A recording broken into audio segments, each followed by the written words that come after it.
Arcane Season 2 is all about unity and division. Already in the trailer, we have those ideas being thrown around, and that theme is going to be heavily present during war. I've analyzed the Jinx vs Echo fight being about connectedness and separation, and that is going to be a microcosm of the Season 2 story. As of Season 1, Piltover embodied connectedness by accepting Zaunite independence, while Zaun represents separation, with Jinx's declaration of war breaking the Undercity away from Piltover's grasp. But surprisingly, the tone seems to completely shift in glimpses of Season 2 we get. Sevika parades around the term unity as she places Jinx on the pedestal to unite all of Zaun. Although everyone cared for each other under Vander, with Silco's takeover, inequality was heightened and the lanes were as divided as ever. But facing the brink of battle, Jinx will reconnect the bonds of the Trampled, Drug Lords, Cambarons, and Firelights, joining forces to defend their hometown and carve out their future. This is why the murals of Jinx we see all show her surrounded with the sons and daughters of Zaun, dyeing their hair blue in solidarity or portrayed next to Vander, the lost loving father of the past. It's funny how Jinx, at the loneliest point of her life, chose a deciding action that led to her being embraced by the city itself, a beacon of hope. Even though this was everything Jinx wanted, to be looked up to like the Vi she wanted to become as Powder, she seemed so lost in everything.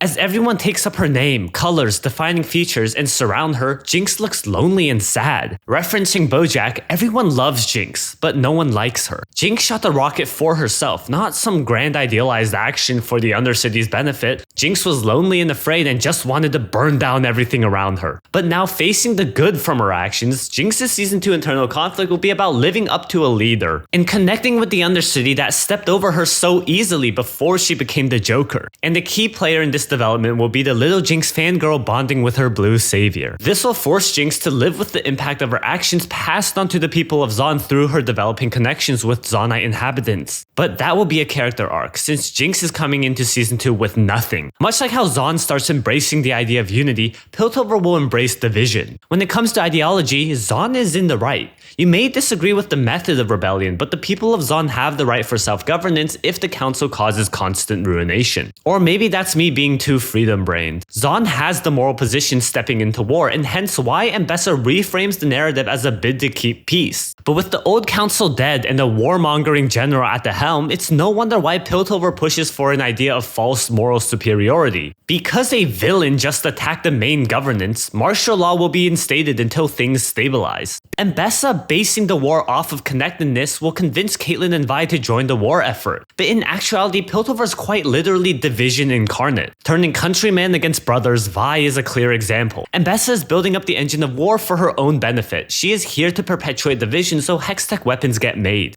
And such, she will push Zaun to its breaking point to unify against its oppressors and betray the ideals of Piltover, which will split its internal cogs. We will not be immediately stepping into war in Season 2. Piltover will clamor together and rebuild its political infrastructure before launching any invasion. And it's a similar story for Zaun. Both sides are unprepared for immediate battle, and in the beginning, Piltover will just be one city, with just a singular individual rebelling against the system. That's what happened at the end of Season 1. And on the basis of that individual's actions, Piltover will quite literally divide itself. In the Enemy of My Enemy preview, Jinx wanted posters and criminal rewards persuade the Cambarons to capture her. Because leadership is a character arc for Jinx, she will step into Season 2 still alone until she builds herself up. But at that point of loneliness in the very beginning, Piltover will incentivize internal division to snuff out the spark that is Jinx. But the Cambarons don't represent the Undercity. More Pilty than Zaunite, they squeeze the poor for their own profits and dominance to bask in the sunlight above. Their main interest is business and stability, which is why they wanted to give back Zaun's hope for change ingrained into the gemstone. But their motivations are easily swayed. War is highly profitable. Sevika, representing the will of Zaun as all of her actions have been supporting its eventual independence, will respect Jinx's declaration. I said that 5 months ago.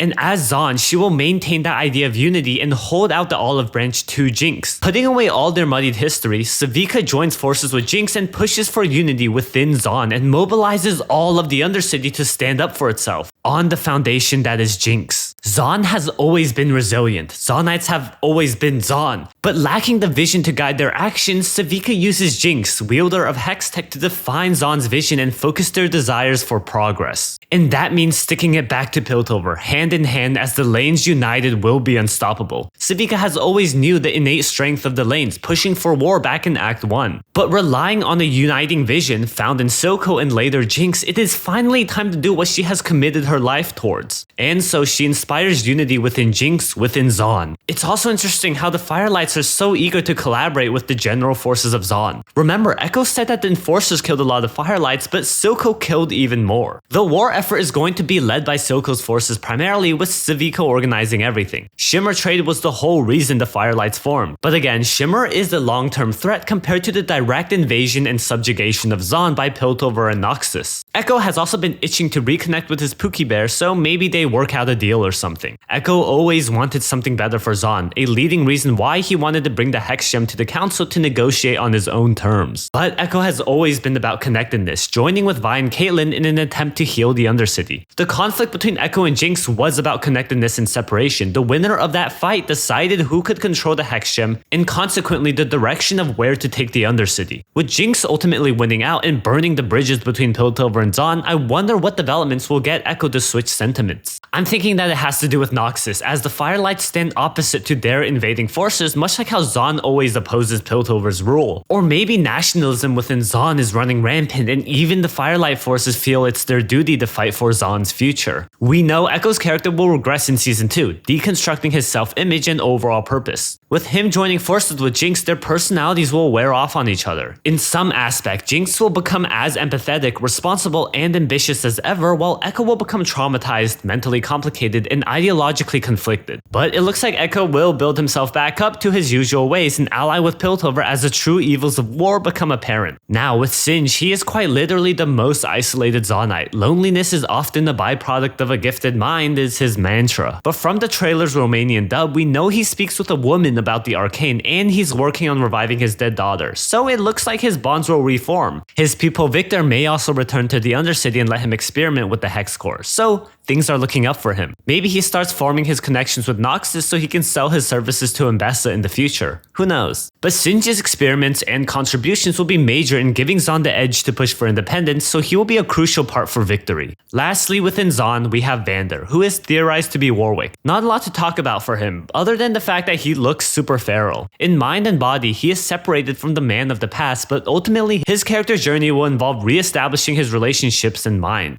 I want to touch on the Chem Barons briefly. They are just so corporal-brained and just want to make money. In Season 1, the border shutdown and Hexgate's restrictions result in a huge loss of income, so they just wanted to return the gemstone and turn in Jinx. Now coming into Season 2, the first act will still be set up for war, since Sevika still has long hair and hasn't made Jinx the leader yet. In this era of martial law, Piltover will demand Jinx's capture, which motivates the Chem Barons to return to normalcy. But their loyalties are easy to sway. I said war is super profitable, especially since the Chem Baron businesses are espionage, assassination, body modifications, and chemtech. If Sevika can employ their services, they will be a major asset for Zaun, hence Zaun uniting as one. Logistically, countries would tax or borrow to pay for militarism, but I don't think Zaunites have that much money to tax, and I doubt any countries are willing to lend. Maybe Silco has a major cash reserve for this exact purpose, or Piltover destroying factories is enough incentive to get the Chem Barons to work together. Overall, for Zaun's narrative portrayal in Season 2, unity becomes a clear theme for all character journeys, as all of the Undercity rallies together and define themselves as a country worthy of obtaining independence. Now, on the other side of the coin, Piltover will be as divided as ever. It's symbolic, with Zaun gaining independence quite literally splitting the city into two. I want to start with Caitlyn. She is basically going to be a mini Mbessa, as both of them had their loved ones attacked, and Mbessa's influence will warp her sense of justice. With her hyperfixation on catching Jinx, Caitlyn will be separated from her morals, abandon her friends in her pursuit, and alienate Vi. The product of war and conflict will dissect Caitlyn's character and identity to stray completely from the vision of justice she had joining the forces. Her descent into rage will isolate herself from everyone around her, except a yes-man that will help her get to her goal. It's a similar story with Jace, since we know he will ultimately get into his conflict with Victor. Through war, Jace will become a proponent of hex-tech weapons, but contradictingly grow a taste for scientific control. While Victor will try to evolve his hex core through questionable experiments, some situation will occur that will force Jace to kick Victor out of Piltover. But it's hard speculating on Jace since we barely get any shots of him, okay? I'm really trying here. Victor's journey is a lot easier to discuss, as he will return back to Zaun, and just like the city's themes of unity, he will find belonging and connection there, as he introduces the wonder of hex-tech to the lanes. Perhaps with his experiments, he heals the sickly, starving, and addicted enough for them to help serve the main forces of Zaun. Again, more unity. Next character arc is Mel, but she's going to be removed from the story for plot reasons, so let's skip over the Heimerdinger.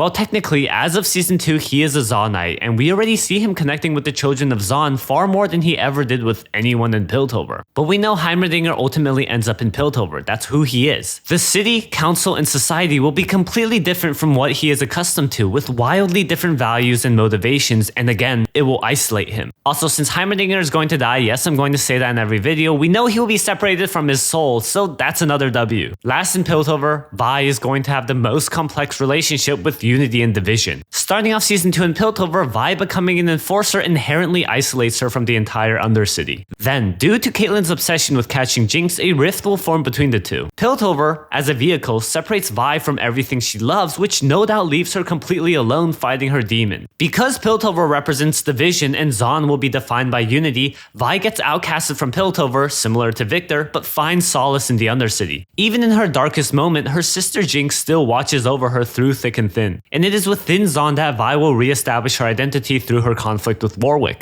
And roaming the lanes, Vi will reunite with the values of Zaun and reconnect with Echo as the two realize the true steps needed to be taken for peace between cities. But you see, there's an interesting dynamic within Arcane. It is quite literally a story of opposites, as defining themes and characteristics get flipped on its head to breathe complexity within the story. I repeat, at the end of Season 1, Piltover represented Unity while Zaun embraced Division. This dynamic flips for the majority of Season 2, but things most likely revert back to normal at the ending. Jinx has been built up as the final boss, and Vi has always been the protagonist. The ultimate equilibrium of the two cities is peace, and Jinx has always been an obstacle to that, with her final move in Season 1. At the end, Zaun will embrace the intention of Division, since their objective in war is literally establishing independence. And Piltover's themes have always been progress and moving forward, and that means choosing what's best for both cities. Similarly, Zaun will be divided at the seams as the Firelights split away from the main forces, while the identity of Piltover will become as united as ever, facing two major threats of Zaun and Noxus. But we just have to wait and see how Arcane takes this tale of two cities.